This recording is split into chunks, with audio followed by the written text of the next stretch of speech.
Eh bien, bonjour à toutes et à tous. Une autre vidéo aujourd'hui. Là, je souhaitais parler de la tour magique à venir en septembre. Il y a les personnes qui sont bêta qui partagent des informations. Donc moi, je trouve que c'est intéressant d'en parler parce que tout le monde n'est pas bêta-testeur et ces personnes-là ont un avantage quand l'événement arrive. Donc je trouve que c'est bien qu'ils puissent partager leurs informations. Donc là, il y a un fil sur le forum qui est en anglais. Donc je vais en parler et analyser donc cet événement de la tour magique. Donc évidemment, la tour magique s'accompagnera d'une ribambelle de nouveaux héros, ça comme prévu. Je ferai une autre vidéo là-dessus quand ils paraîtront. Et les taux d'invocation vont être les mêmes que sur un événement ou que sur la tour des ninjas, avec seulement 1% de chance d'avoir un héros légendaire d'événement, 5,7% d'avoir un héros épique et 7,9% d'avoir un héros rare. Donc les taux sont ce qu'ils sont, ils sont que je juge toujours trop bas, très bas, mais malheureusement c'est comme ça. Donc les coûts, ça sera les mêmes, 2600 gemmes pour 10 invocations ou 300 gemmes pour une invocation unique ou 100 pièces de la tour. Apparemment, on pourrait utiliser les pièces de la tour ninja pour invoquer sur la tour magique. Donc ça, c'est plutôt pas mal parce que ça veut dire qu'on peut du coup accumuler des pièces pendant les ninjas et invoquer sur la tour magique si ça nous intéresse davantage ou inversement. Donc ça, ce serait plutôt pas mal qu'il y ait cette continuité entre les tours. Ensuite, par rapport aux informations, je vais juste... Hop, je crois que ce fil-là n'était pas... Il y avait juste les taux d'invocation, donc c'est sur un autre fil. Voilà. Hop. Donc, l'événement, il s'appelle Tour Magique, qui est similaire à la Tour des Ninjas. Là, ce qui est en discussion, à voir s'ils réduisent le nombre d'étages. Mais il y aurait à ce stade 75 étages, 25 étages sur une quête normale. Donc ça permettrait aux personnes moins avancées, aux free-to-play, enfin peu importe, au moins de finir cette étape normale. Et il y aurait une quête qu'ils appellent impossible de 50 étages de plus après avoir complété les 25 étages normaux. Donc là, le but, c'est comme pour la tour des ninjas, c'est d'aller le plus haut possible. Chaque étage va être complété avant d'atteindre le prochain étage. Bon, c'est logique. Et les étages ne pourront pas être rejoués si vous les avez réussis. Donc là, il va y avoir des effets différents. Tower of Magic Floors feature a new gameplay mechanic, Magic Spheres, which can impart Magic Curses on your heroes, preventing them from further use. Donc là, au plus grand désespoir de certains, y compris moi, même si j'ai un plus grand roster, on peut avoir ces héros à nouveau qui seraient maudits, mais certaines classes pourraient être plus intéressantes, donc druide, sorcier, magicien et ecclésiastique, parce qu'ils pourraient supporter jusqu'à 5 malédictions. Alors que là, sur la tour des ninjas, c'est 2, quelles que soient les classes. Donc là, ces classes-là auraient 5 chances. Donc du coup, je pense qu'il va y avoir des stratégies qui vont s'implémenter autour de ces héros. Je pense que là, Gullinbursti qui est druide, il va être très... Enfin, moi, je sais que je vais peut-être en monter un de plus, là, du coup, pour pouvoir être compétitif sur cet événement. Ah bah non, là du coup, c'est plus dur. Ce serait all other heroes will become unusable after the first curse. Donc là non, en fait une seule malédiction et votre héros ne serait plus utilisable. Ah ben là c'est quand même pas joli, clairement. Tous les 2 étages, donc là au lieu de tour ninja, c'est tous les 5 étages, il me semble. Là, tous les 2 étages, on a la possibilité d'avoir une bénédiction selon les options suivantes. Donc, on va les avoir plus bas, c'est ce qu'il met dans le fil. Toutes les 3 bénédictions, on a une bénédiction qui serait plus rare. Donc, tous les 6 étages complétés. Pour l'énergie des tours magiques, on reçoit comme la tour ninja 10 drapeaux par jour qui ne pourront pas être gardés sur le jour suivant. Donc ça nous force un petit peu à les utiliser tous les jours. Ça, c'est souvent une critique qui revient, hein. C'est le temps pour cet event qui est considérable. Enfin, on a tous des vies en dehors du jeu et clairement, ça va. S'il y a 75 étages, bah déjà, ça fait 7 jours et demi. Ou alors, ça va nous forcer à acheter des fioles supplémentaires. Bref, à voir.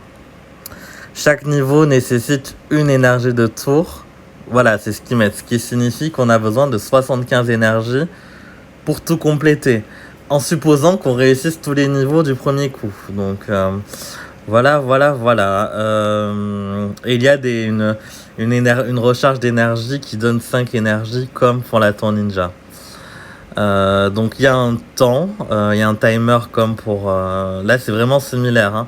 Il y a juste les malédictions qui changent et le nombre de niveaux pour l'instant. Donc il y a un leaderboard, un classement, et le classement va aussi indiquer à quel étage chaque joueur est situé en plus de son score. Là, la façon dont j'interprète, c'est si en plus il précise à quel étage est chaque joueur, c'est que potentiellement l'événement sur les derniers étages sera encore plus dur que celui des ninjas. Ok, là une des autres différences qui est notée, c'est que vous pouvez compléter les 25 niveaux et ça va vous dire que vous avez complété donc la première partie, mais qu'on peut aller plus loin si on le souhaite. Sur les récompenses, elles sont structurées de la même façon que sur un événement défi. Il y a des petites différences sur le nombre de pièces où il y en a un peu moins apparemment.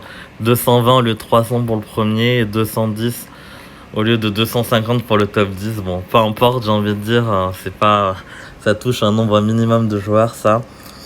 Pour les malédictions, là, il y a les mêmes effets, vapeur toxique, qui va infliger des dommages à tous les héros tous les 3 tours. Étage fragile, donc le nombre d'items utilisés va diminuer au fur et à mesure. Et AirTech Time. Et oui, et les effets de statut sont plus courts qu'à la normale. Donc tout ce qui est diminution de la défense, etc., ça peut être réduit à jusqu'à un tour. Ok, bah ça s'annonce pas simple, hein. Là, le bêta-testeur dit qu'il a collecté l'ensemble des informations sur les monstres et le nombre de vagues. Bon, ça, faudra revoir par la suite s'il modifie le nombre d'étages. Il parle toujours des effets, donc des malédictions. Et ensuite, ce qui est pas mal sur cet event, c'est que ça ne consomme pas d'énergie classique et ça vous donne la nourriture, du fer, de l'XP et des emblèmes. Donc c'est quand même intéressant, je pense, d'essayer d'aller le plus loin possible. Voilà, donc ça débloque des emblèmes. Et du coup, sur les bénédictions, donc on a toujours les mêmes options, hein. Donc là, en fonction des stratégies qui sont à mener, soit prendre de la défense, des points de vie tous les 5 tours, soit prendre le boost de minions avec les lanternes, le soin. Ah, il y a des stacks aussi, donc ça, ce serait pas les mêmes. Ok, il y a des stacks et diminution de dommages. Ah oui, parce que là, il y aurait des bénédictions rares du coup. Ok, donc là, ce serait des bénédictions différentes. On a la mana aussi. Plus 5% tous les 5 tours. Les stacks, je pense que là, du coup, ça va être intéressant de voir si justement les héros, les tueurs là de l'événement précédent doivent être très très bien utilisables. Parce qu'en plus, on est sur des combats longs. Donc je pense qu'il va être intéressant. Ok, donc là, il y a quand même beaucoup de bénédictions. Là, c'est un peu une répétition. Donc, certaines classes magiques, je pense que c'est en lien avec l'événement, peuvent supporter 5 malédictions. Ok. Donc là, on a fait le tour. Moi, l'analyse de ce que j'en pense, c'est qu'à mon avis, hein, on est sur un événement qui sera potentiellement plus dur que la tour ninja, parce que s'il y a plus d'étages, forcément, c'est encore plus dur d'arriver à la fin, 75 étages. S'ils maintiennent cette malédiction, je trouve que c'est un peu dur quand même, hein, qu'une seule malédiction, le héros devient inutilisable, sauf pour les classes sorciers, magiciens, druides et ecclésiastiques. On n'a pas tous 54 étoiles qui soient sorciers ou ecclésiastiques, donc je pense qu'il va falloir composer très finement les compositions qu'on utilise. Et c'est un événement de toute façon qui va être très cher en items, hein, si on veut y arriver. Moi je sais qu'en moyenne c'est 50 tornades dépensées par événement Tour Ninja. Après je vise chaque fois au moins un top 1000, donc c'est le seul événement que je joue vraiment, parce que j'aime bien ce concept de tour en fait, et aussi par le fait qu'il y ait beaucoup d'emblèmes à aller gagner. Voilà, n'hésitez pas à me dire ce que vous en pensez sur cet événement, si vous comptez vous préparer. Moi, le conseil que j'ai à donner, c'est que Julien, sur sa chaîne, avait fait une très belle vidéo avec l'aide de Chou sur différentes stratégies. Je compte aussi en faire une ultérieurement pour la tour, ça sera sûrement l'occasion de faire pour la tour magique. Donc il y a plusieurs stratégies, les soigneurs c'est indispensable. Si vous avez plusieurs Boltusk, plusieurs Rigard, plusieurs Kirill, plusieurs Gullin Bursty, vraiment ça va forcément vous aider à faire l'event. Donc déjà ça c'est un conseil de base entre guillemets. Et vu que les effets appliqués sont diminués, enfin les boosts sont en tour par tour, il vaut mieux prendre dans certaines circonstances Rigard normal ou Melander normal que la version costume pour bénéficier du boost de soins complet immédiatement en fait. Voilà. Bon, dans tous les cas, je vous souhaite une bonne journée. À bientôt pour de nouvelles vidéos. Et bonnes vacances à ceux qui le sont déjà. Et ceux qui le sont pas, bon courage. Ceux qui le sont pas ou qui n'en ont pas cet été, bon courage à vous pour le travail. Et tout. À très bientôt. Merci.